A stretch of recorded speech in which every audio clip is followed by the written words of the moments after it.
Assalamualaikum warahmatullahi wabarakatuh. Salam solusi, solusi untuk berdiskusi. Selamat datang di video pelajaran kita hari ini. Perkenalkan, nama saya Fahmi Haji Safi dengan NIM 0601231008 dari kelas Ilmu Perpustakaan 1, Universitas Islam Negeri Sumatera Utara. Dan dalam video ini saya akan membahas topik yang sangat penting, yaitu membahas mengapa civil society atau masyarakat sipil seringkali dikekang di Indonesia, serta solusi yang tepat untuk mengatasi hal ini.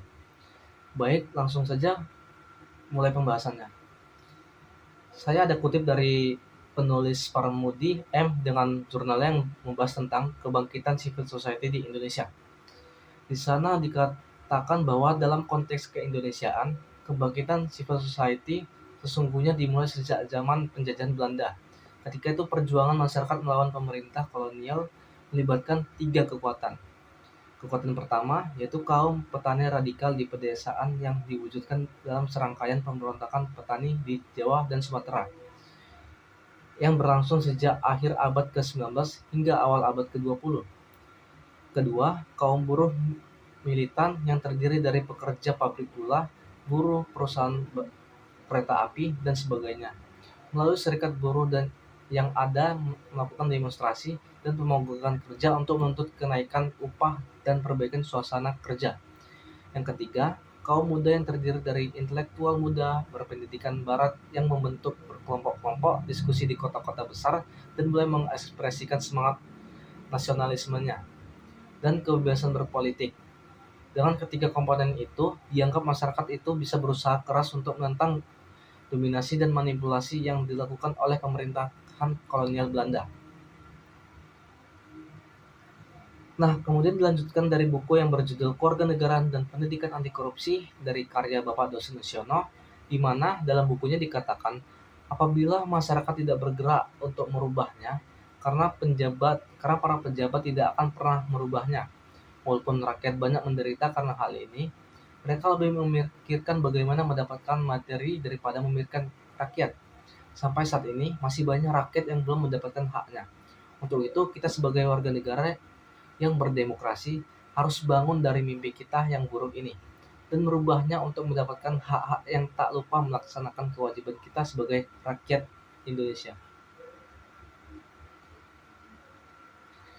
Nah, menurut saya solusi yang tepat ialah yang pertama memperkuat penegakan hukum dan independensi lembaga negara, meningkatkan transparansi dan akuntabilitas pemerintah, memperkuat partisipasi masyarakat dalam proses demokrasi, kemudian meningkatkan pendidikan dan kesadaran tentang konstitusi dan hak asasi manusia, memperbaiki sistem pemilu dan memastikan keadilan dan transparansi, serta mendorong dialog dan kerjasama antara pemerintah, masyarakat sipil, dan komunitas internasional. Nah, dengan langkah-langkah tersebut, kita bisa dapat memastikan bahwa konstitusi dijalankan dengan baik dan memenuhi fungsinya untuk menciptakan pemerintahan yang adil, transparan, dan demokratis. Namun di Indonesia, civil society seringkali menghadapi berbagai bentuk pengekangan. Ada beberapa alasan mengapa hal ini terjadi.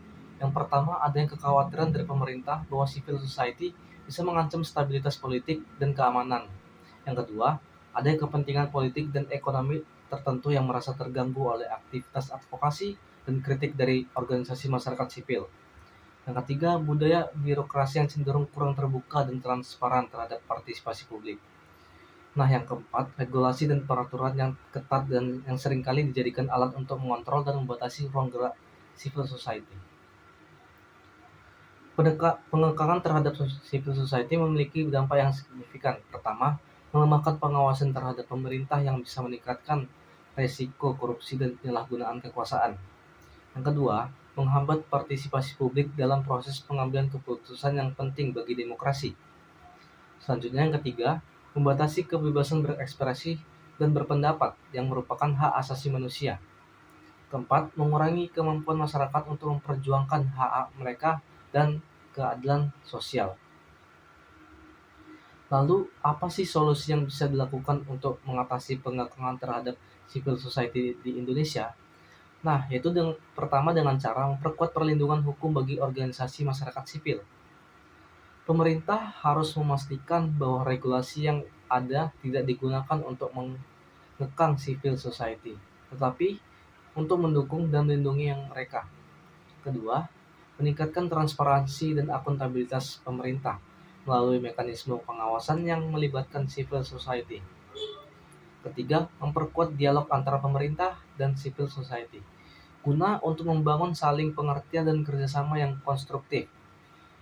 Keempat, mendukung kebebasan berekspresi dan berpendapat sebagai hak dasar yang harus dihormati oleh semua pihak.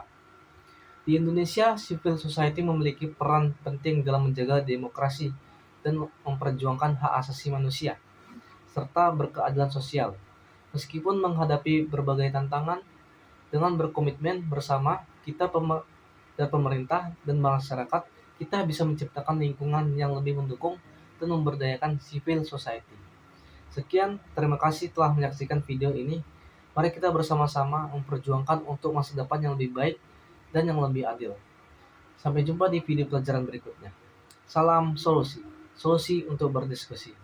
Wassalamualaikum warahmatullahi wabarakatuh.